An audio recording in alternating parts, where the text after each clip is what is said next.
Cockroach party के समर्थन में उतरे राहुल गांधी, कहा सत्ता के अहंकार में डूबी मोदी सरकार। धर्मेंद्र प्रधान पर भी भड़के। दोस्तों जरा सोचिए, अगर लाखों छात्र अपने भविष्य को लेकर सड़क पर यहाँ पर उतरे, अगर पेपर लीक के खिलाफ युवा आवाज उठाए, अगर कोचिंग छात्र और शिक्षक निष्पक्ष परीक्षा की मांग करे, तो क्या उन्हें दहशतगर्द कहा जाना चाहिए? क्या सवाल पूछना अब अपराध इस देश में हो गया है? क्या शिक्षा व्यवस्था पर सवाल उठाना आतंकवाद हो गया है? और सबसे बड़ा सवाल, जिस देश में लगातार पेपर लीक हो रहे हो, जहां लाखों युवाओं का भविष्य दांव पर लगा हो, वहां शिक्षा मंत्री छात्रों की बात सुनेंगे या उन्हें दहशतगर्दों की बी टीम बताएंगे? क्योंकि दोस्तों अब इसी बयान को लेकर सियासी तूफान यहाँ पर खड़ा हो चुका है। राहुल गांधी सीधे मैदान पर उतर आए हैं। एनएसयूआई कार्यकर्ता सड़कों पर उतर चुके हैं। कोचिंग छात्रों के समर्थन में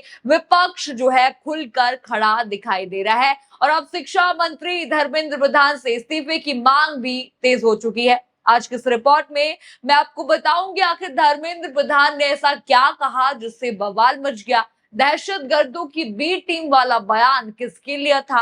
और राहुल गांधी ने शिक्षा मंत्री पर कितना बड़ा हमला बोला?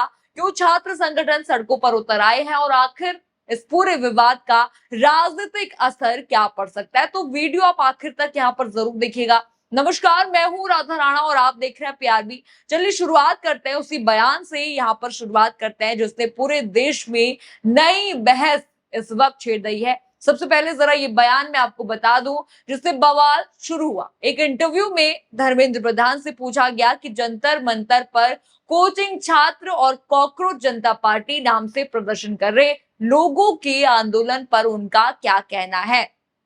ये सवाल उनको जो है इंटरव्यू में पूछा गया। इस पर धर्मेंद्र प्रधान का जवाब आप सुनिए, कितना इंटरेस्टिंग है, जरा सुनिए। ये जो दहशतगर्दियों की बी टीम है, जिन लोगों को प्रजातंत्र ने सिरे से अस्वीकार किया, वो छद्म रूप में आकर इस प्रकार की व्यवस्था के पीछे पड़े। देखा आपने, ये वो बयान था जिससे हलचल यहाँ पर मच चुकी है। कैसा बयान उन्होंने दिया? कोई भी चिंता नहीं है उनको पेपर लीक की, यानी बयान आते ही विवाद शुरू हो गया। विपक्ष का यह आरोप है कि शिक्षा मंत्री ने छात्रों और उनके समर्थन में खड़े लोगों को दहशतगर्दों से जोड़ दिया। और इसके बाद राहुल गांधी सीधे मैदान में उतर आए। ऐसे बरसे कि धर्मेंद्र प्रधान और मोदी के हलकों में हलचल जरूर यहाँ पर मच गई होगी। जरा राहुल गांधी का ये ट्वीट देखिए, क्या कहा उन्होंने। राहुल गांधी ने लिखा कि सत्ता के अहंकार में डूबी मोदी सरकार अब इस मुकाम पर पहुंच गई है कि अपने अधिकारों, निष्पक्ष परीक्षाओं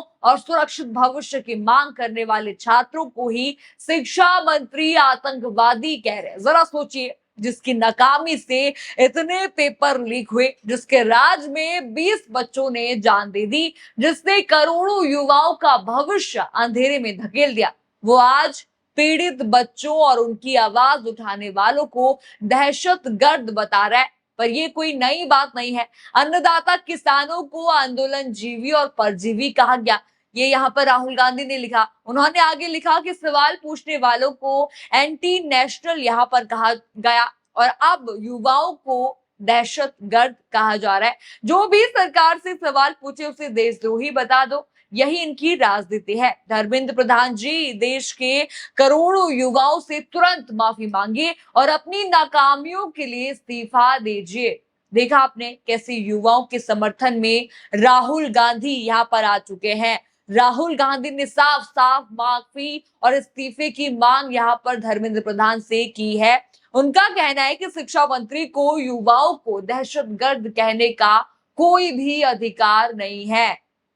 वे बस प्रोटेस्ट कर रहे थे, प्रदर्शन कर रहे थे। आप दहशतगर्द बोलेंगे, ये कोई अच्छी बात यहाँ पर नहीं है। लेकिन दोस्तों, सिर्फ राहुल गांधी ही नहीं, कॉकरोच जनता पार्टी के लीडर अभिजीत दीपके ने भी इस पर यहाँ पर बोल चुके हैं। उन्होंने देखिए, उनका जरा ट्वीट देखिए। अभिजीत दीपके ने यहाँ पर लिखा, धर्मेंद्र प्रधान हमें आतंकवादी कहते हैं, लेकिन विडंबना ये है कि 17 से अधिक छात्रों के खूनों का दाग उन्हीं के हाथों पर है। देखा आपने ट्वीट, किस तरह से तंज यहाँ पर कसा गया है धर्मेंद्र प्रधान पर। और मामला सिर्फ ट्वीट तक यहाँ पर सीमित नहीं रहा।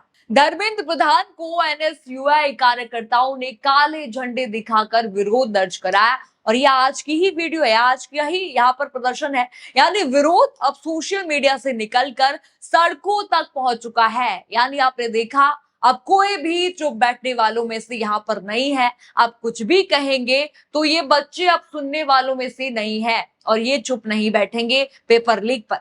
अब इसी बीच जरा ये ट्वीट आप देख लीजिए, विनोद झाकर का ये ट्वीट है। वे लिखते हैं कि चंडीगढ़ में शिक्षा मंत्री धर्मेंद्र प्रधान को एनएसयूआई कार्यकर्ताओं ने काले झंडे दिखाकर विरोध दर्ज कराया। देश भर में लगातार हो रहे पेपर लीक, शिक्षा व्यवस्था की बदहाली और युवाओं के साथ हो रहे अन्याय के खिलाफ छात्रों और युवाओं का गुस्सा सड़कों पर दिखाई दे रहा है। जब तक धर्मेंद्र प्रधान इस्तीफा नहीं देते तब तक हमारा संघर्ष जारी रहेगा।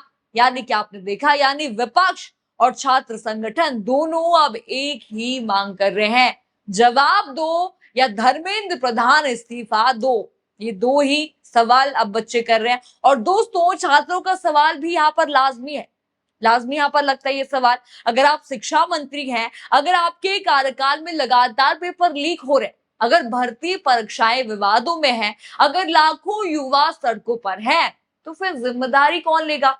यही वजह है कि अब धर्मेंद्र प्रधान के बयान पर विवाद जो है बढ़ता जा रहा है। एक तरफ सरकार है, दूसरी तरफ छात्र संगठन है और अब राहुल गांधी भी खुलकर युवाओं और कॉकरोचों के समर्थन में अब मैदान पर उतर चुके हैं। और देखिए, एक और बड़ी खबर इस वक्त की सामने आ रही है, जरा इस खबर पर आप नजर डालिए। भारतीय राष्ट्रीय कांग्रेस ने देश भर में 40 दिवसीय छात्रों की गूंज अभियान की शुरुआत की है।